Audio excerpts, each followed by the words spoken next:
68वां श्लोक तस्मात् यस्य महाभाव निगृहीतानि सर्वशः इंद्रियाणि इंद्रियभ्यस्तस्य प्रजा प्रतिष्ठिता। भगवान कहते हैं इसलिए हे महाभाव, जिस मनुष्य की इंद्रियां इंद्रियों के विषयों से सर्वथा वश में की हुई हैं उसकी बुद्धि स्थिर है। तस्मात् यस्य महाभाव, भगवान कहते हैं 60वें श्लोक से मन और इंद्रियों को वश में करने का जो विषय चला आ रहा है उसका उपसंहार करते हुए तस्मात् पद से भगवान कहते हैं कि जिसके मन और इंद्रियों में संसार का आकर्षण नहीं रहा उसकी बुद्धि प्रतिष्ठित है। यहाँ सर्वस्व पद देने का तात्पर्य है कि संसार के साथ व्यवहार करते हुए अथवा एकांत में चिंतन करते हुए किसी भी अवस्था में उसकी इंद्रियां भोगों में विषयों में प्रवृत्त नहीं होती। व्यवहार काल में कितने ही विषय उसके संपर्क में क्यों न आ जाए पर वे विषय उसको विचलित नहीं कर सकते।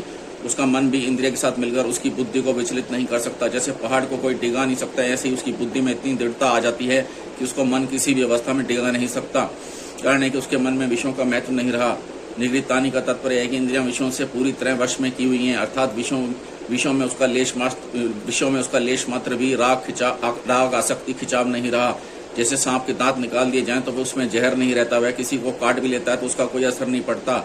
ऐसे ही इंद्रियों को राग द्वेष से रहित कर देना मानो उनके जहरीले दांत निकाल देना है। फिर उन इंद्रियों में यह ताकत नहीं रहती कि वे साधक को पतन के मार्ग में ले जाएं। इस श्लोक का तात्पर्य यह है कि साधक को दृढ़ता से यह निश्चय कर लेना चाहिए कि मेरा लक्ष्य परमात्मा की प्राप्ति करना है, भोगना और संग्रह करना मेरा लक्ष्य नहीं है। अगर ऐसी सावधानी साधक में निरंतर बनी रहे तो उसकी बुद्धि स्थिर हो जाएगी।